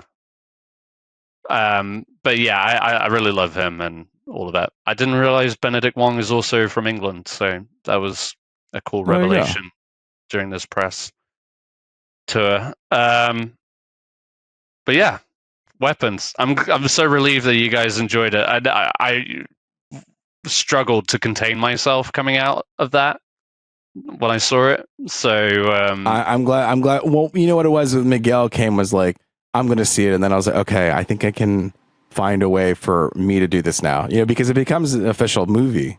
Then it's like, well, I got to see it. Because if 2 out of 3 of us watch a movie, then we got to watch this movie. Sorry. Got to do it for the pod. This one, I wouldn't have like shunned the bat signal had I thought like for a moment that maybe you, Luis, or you, Miguel, wouldn't have taken something from it. You know what I mean? Yeah, I mean the bat signal was on hot. The vibe, this movie came out. Regardless of us, the vibe was hot for it. You know what I mean? Like, oh yeah, people were really talking about this, and it was like, I don't want to miss this. And it's about to like hit the 100 million mark. Like good this is a real. Yeah, big success. Not for the summer movie, you know what I mean? But hey, good for them. Not for us, where we fucked up there. Yeah. Hey, I will forever remember this year of the summer movie box office. I won't. No, for future homework, I got it. All right. I guess, yeah. I don't even know what to learn. That's a fuck up. Anyway, go see Weapons if you haven't seen it. If you're still listening to this and you haven't seen it, what the fuck are you doing? Yeah. All right. I know we're only going to have Miguel for a little bit here, but before he flies away like a little bird, I wanted to play this song that I made for the audience. All right. My friends, my coworkers have been playing with like AI and things like that. And I thought, okay, I want to play this song. I want to make a song about us and see what pops out. You know, I did choose the cheaper version. Yeah, I did choose the cheaper version because the higher res version cost subscription, and I was like, okay, well, I'm not gonna do that. Obviously, not gonna do that. Yeah. This is Punch Drunk Nerds' first little theme song here. Okay, and we're gonna go to the very end. I had a little special button at the end.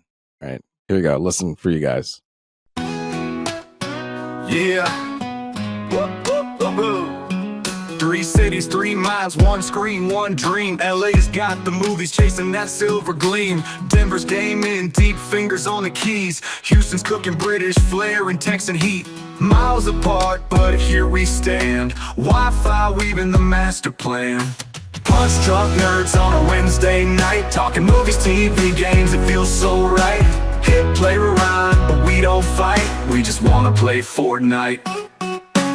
LA's quoting lines with a Hollywood twist. Denver's building forts with the gamer's fist. Houston saying cheers with the dish so fine. Throw in a podcast, now it's nerdy time. Headphones on, the world's in sync. Pour another round, let the pixels blink. Punch drunk nerds on a Wednesday night, talking movies, TV, games, it feels so right. Hit play rewind, but we don't fight. We just wanna play Fortnite.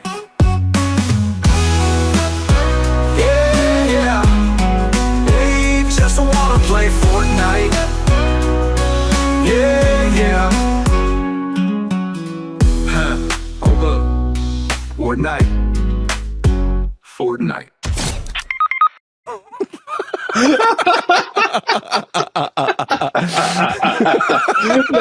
Not the Fortnite. Fortnite. I say with 100% sincerity, I think Miguel could just do that song. Oh, 1,000%. I want a real life version of this, Miguel. You can sing this. Miguel, you could 100% sing along to this.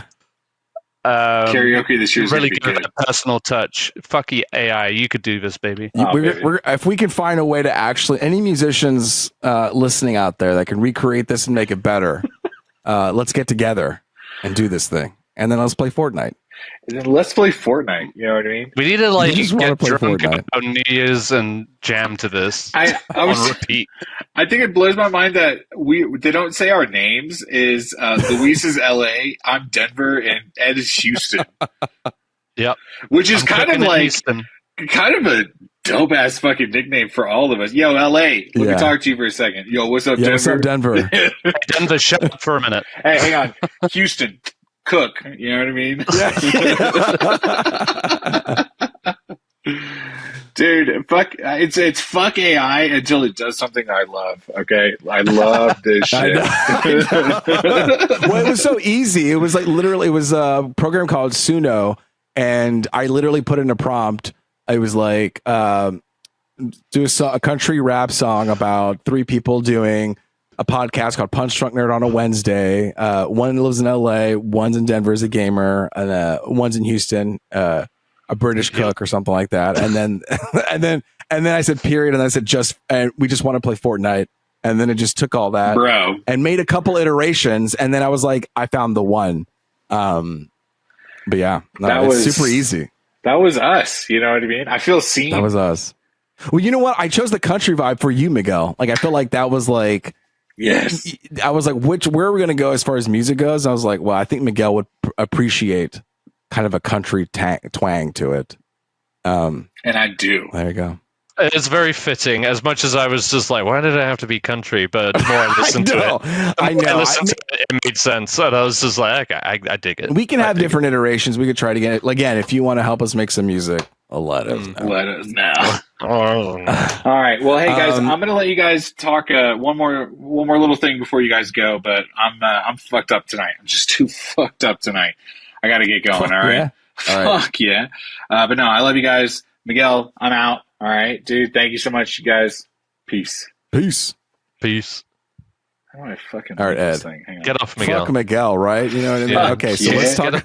That stupid bastard won't watch anything. He's gone.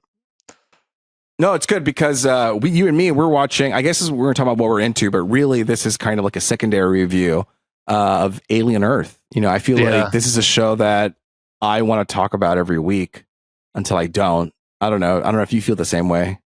No, definitely.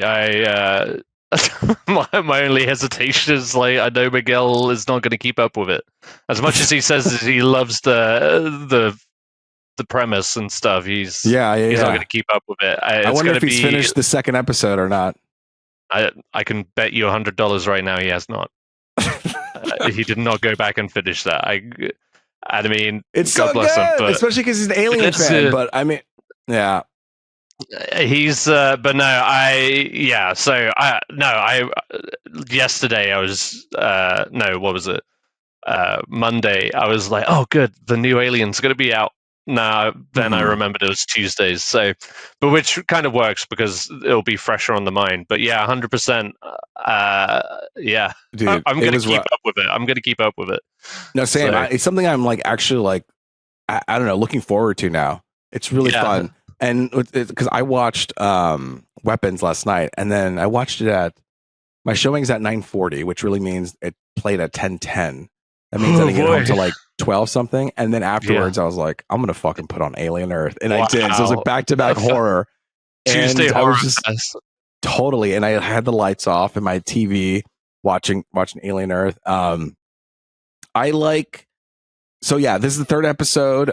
They just a spoiler alert, I guess, or maybe not. I don't know. We'll try to keep it fluid. We kept it spoiler free last time. We could get into some spoilers this time. You know what I mean? Okay, yeah. This episode, they obviously there was a ship that crashed, and what's it called? Prodigy wanted to use his new synthetic or hybrids or whatever to get in there, steal the aliens, and then we know that there are 5 types of aliens, right? At least there's. At least I think they labeled they carried 5 or something. So it's like the xenomorph, the eye alien, the leech alien, the bulbous thing that's hanging, and then the 5th one I don't really know. But their job is to like procure that and take it home. And then the end of that episode 2, a xenomorph straight up just like took what's her name's her brother.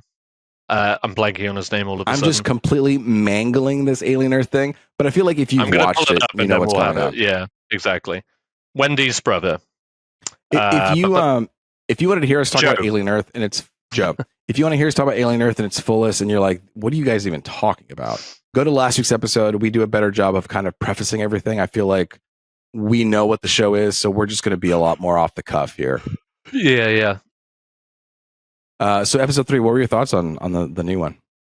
There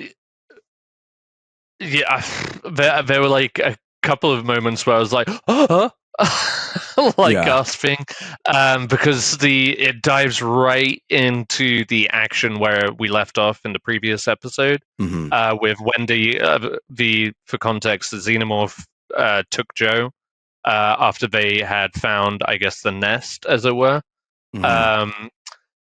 So you've got like 2 very like highly tense situations going on. You've got the Timothy Oliphant character, the android, and then the younger android, or I forget the name of like what they're calling those kids. I think they're hybrids. Hybrids, yes. Because there's the cyborg, the guy who wants to keep all that for Weyland-Yutani. He's a cyborg. Right. And his character's name is Slightly. They've all got like Lost Boy names, and I'm still learning it. If anything, we could do a little better with learning the names. I'm talking about the show specifically. Like the show could Yes. relay that a little bit better, because they kind of give us all of them all at once. But no, I think it definitely it's setting up a lot of very interesting elements for not only like the xenomorph and that character, but also Wendy. But then all the other kids are starting to get their Yeah. own split ups. So, for instance, like we're getting Slightly, like I said, who is in they're in the nest, and then Wendy and is trying to save Joe from the xenomorph, and there's like a face off there, which was pretty cool. These kids, or at least Well, Wendy has like superhuman strength. I also, guess. like, she has some sort of connection to the aliens, and you kind of Right. saw that earlier in episode 2 and episode 3, especially at the end when they were kind of doing some surgical work on the alien. She was like deeply affected by what was going on. Just like, yeah, like I don't know if it's specifically the eggs or the xenomorph in particular, or a little bit of both. But yeah, I'm curious about that. Like, I'm wondering why or how that is possible. I guess really, since she's a synthetic. Yeah, no, it really feels like episode 1, basic premise. This is what's going on. Like, here's all like a very introductory character. This hello, I'm this person. Second episode, we're thrust into the action. We really get it going. We had a catalytic moment, and we're just having fun. Promise of the premise. It's aliens on Earth. We want to see it happen, and it's just like xenomorph tearing things up while establishing these characters. Now that we've kind of like set it up, had some fun, now the story is going to get going, and we can start making some changes and turns where you see like Wendy is the favorite of the prodigy guy, right? But you have this one lost, quote unquote, lost boy who is trying to change that. You have this other hybrid character, this other cyborg who is trying to connect with the Lost Boys. I feel like everybody is starting to have their own little mini missions, and it's like we're setting it up. We're setting up the what's it called? You're talking about Morrow, the one who was on the ship initially. Yeah, I feel like they're setting up all the pieces again. If that makes sense, that's what I'm really trying to say. They're setting up all the pieces again for it to like the actual conflicts going on. Yes. Yeah. Exactly. I was like, I was surprised, but at the same time, kind of glad. Like, okay, yeah, they're moving on from the wreckage now, like going away from that location. It's not going to continue being this like ship that's falling apart and stuff like that. As much as that was cool, that was a cool factor in the first 2 episodes, especially intermingled with that building. Yeah, I'm glad they're pushing on past that, and we're getting more of a sense of the world that they're on. Obviously, Earth, but like in the future sense. Yeah. And just seeing how, we know the tropes of the Alien franchise. It's like you don't take these things home with you. It's always gonna be fucking trouble. And like, man, if there's anything that I really am scared of in the Alien franchise, it is the face huggers. They are just like, I hate them. And seeing them just dissected. like anytime we're in, oh my god, that was one of those moments. I was just like, there's no way this is going to end well on any level, and they're so willy-nilly with it, so cavalier with it, but somehow managed to control it, I guess, again, because they have superior strength compared to humans and stuff. They can tame them, but hold them down. And they can sense humans, exactly. They can hold them down, and they can sense them. Right. So they're not as an immediate threat to these characters, which does make it a little bit more interesting and a little bit more unpredictable in how the xenomorph is going to continue. I mean, granted, there's plenty of human characters still in the story. So that whole building is going to be infested at some point. So fucked. Those eggs are going to open. Someone's going to get infested. It's all over. It's game over. You've got that one character, the ginger one, who she's about to lose her mind. Exactly. She's going to snap. Yeah. She's questioning her, her basically her existence now. And I feel like she's going to do something like, I don't know, release that eye monster or something again. Mhm. Like they made a connection or something. Yeah. So that's terrifying. So, and then you've got the one slightly I was talking about who's now got Marlowe, whatever his fucking name is, in his head, fucking Yeah. with him. Yeah, and it's an interesting thing because they are like kids in adult bodies, essentially. And they're supposed to be, intelligent and strong and stuff like that, but they're still naive. They're still Well, and they're my still boss was, capable of fear. somebody was talking about at work. They were like, "I like it, but I feel like sometimes they're putting themselves into dumb situations." And then my rebuttal was like, "Well, they think like we know how dangerous these aliens can be, right? Like because we've Right. seen all the movies. They don't. But these people, one, they think they're unstoppable. They think nothing can kill them. They're in Right. synthetic bodies. They feel like, oh, I'm a god, and so They've they been feel told like they they're can, special. exactly, since their and they can creation, survive. yeah. Exactly, and they survive it. So why should they have really any fear to do so? I mean, yes, they get fear once things happen on the ship. Some of them, Yeah. but then also you have some people who are like, when you're young, you feel like, like, oh, nothing can kill me. So it's like Right. that on top of like having an impenetrable body. But I like it that there's different ones, like Nibs, like losing herself. Other people are scared. Other people want friends. Another person wants dominance. Right. It's really like painting a nice canvas of like these different humans that I didn't realize was pretty good. No, yeah, exactly. Because so much is going on in those first two episodes with so many characters too. Yeah. You wonder, like the fact that they're taking a step back now to kind of almost reintroduce these characters in a way, and what their individual goals are or plights are. Yeah. And I think that, and like I said, you've got Timothy Oliphant's character, who you really don't know where he stands in the whole thing yet. Not really. Yeah. Which I enjoy, because that's the great thing about the android kind of characters, is like you never know if they're going to he downloaded all the information. Really... He knows what's really up. Exactly, but he's had a couple of opportunities to do away with the genius guy or whatever, and the prodigy guy, but that isn't to say nothing will happen, or I don't know, but he's what they end up doing is no less horrifying.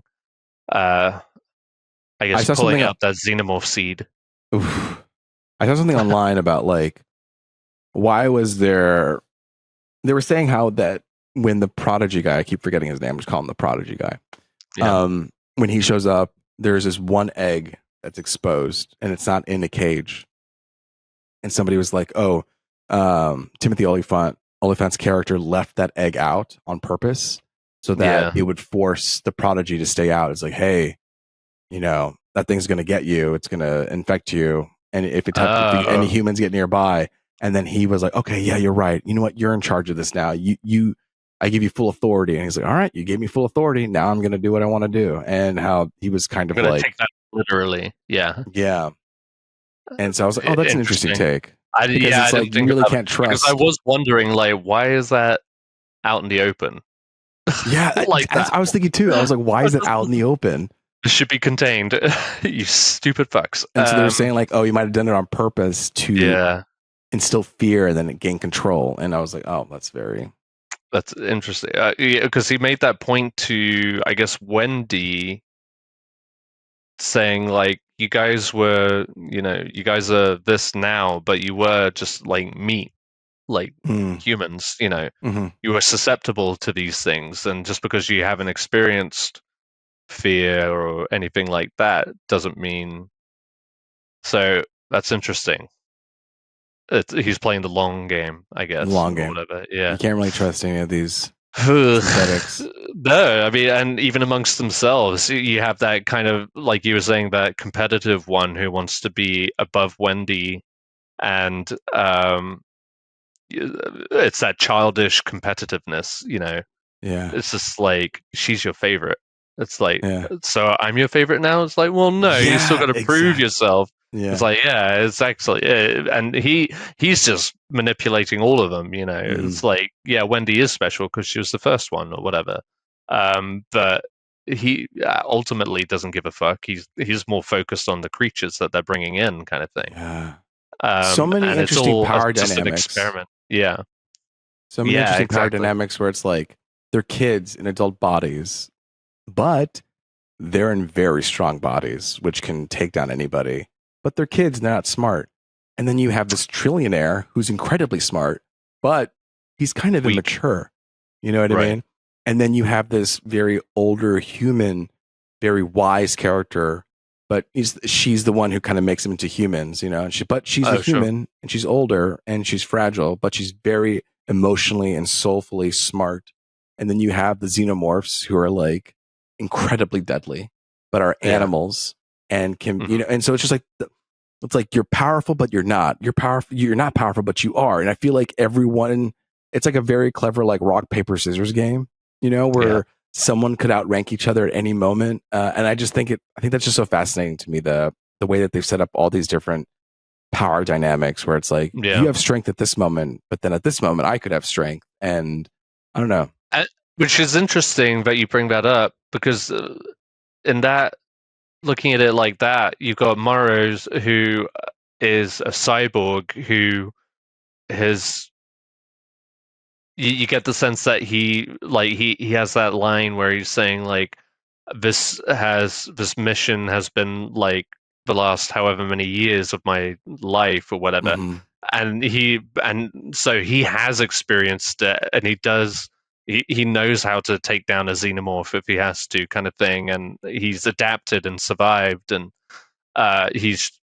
they've made a point to show him trying to control his fear. And even being a cyborg, I think he still does feel fear, but he's still able is to a human. control it and temper it. Yeah, exactly.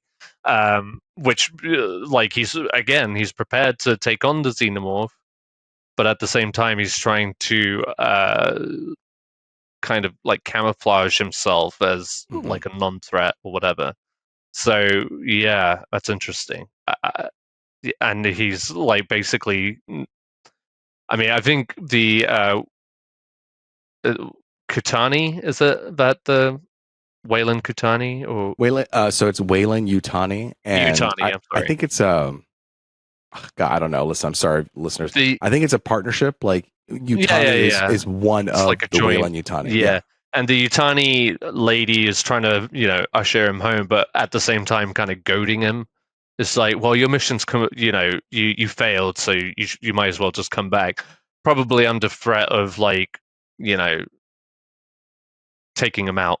I mean, he has valuable information. Exactly. So, and I think he knows his worth in that sense, and I think he thinks that there's like some maybe loyalty there, but at the same time, just kind of that, like I said, that desperate survival instinct, trying to make it through, and like I said, adapting. He's trying to get into these kids' head. He is in this kid's head now officially.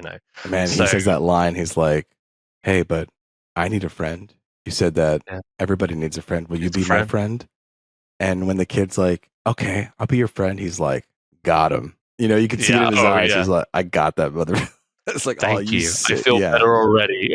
Yeah, I was like, "Oh, you sleazy." But I get it, I guess, It is like a constant power struggle, and I think it will be. Yeah, I mean, definitely keen to see how it all unfolds. I listen to the Empire podcast, and they and a lot of critics, I'm sure, have all done this or mostly done this, but they've seen like the first 6 of the 8 episodes, and just like what they're saying about, like, I haven't had any spoilers or anything. They only talked about the first 2 episodes, but I think we've got a lot to look forward to. Okay, like we still have so much cool shit to. Like it's only just like they said that the first 2 episodes are actually the weakest, even though they're still really good. So it does feel like we are setting things up right now. It's like, okay, yeah. And just to go to like a detail point, I still like. I think I mentioned it last week, but the way that they are doing the like previously on mode during the opening title credit, I love that. I love called that. it, Ed. You called it. It gives it such a unique characteristic that we don't see in a lot of shows. It gives you all you need to know, kind of thing. Yeah, so, I think you can be really you can really fumble your way into like previously on Alien Earth, and then it's like I don't know, it kind of takes you out of it for a second, you know? Yeah. And it also indicates like, oh, this is who you need to focus on this episode, kind of thing. Whereas it's more like moments. This is the shit, you know? Yeah. But, yeah. No, I mean, I'm digging it. It's been so far so good, kind of thing. Well, we'll keep watching it next week. I mean, are you a fan of Peacemaker? I forget. I did watch the first season. Yeah. You did? Okay. I'll be honest, a lot of it is a little vague to me now, but I think that it'll be actually okay because from my understanding, this season's going to be like different than the first season. Like it's a kind of a whole new story. Right. Because like this Peacemaker is tied with the James Gunn DCU, where the other one was tied with the DCEU, and they'll find a way to make it all work. But right. I don't know. I might talk about that. If we do that, I might bring in a special guest. I don't know. Ooh. But tune in next week. We'll do some more Punch Drunk Nerd goodies. We'll review some stuff, and then coming up soon, we got to do our final summer movie wager update. Oh shoot! Yeah. When does it end? It ends like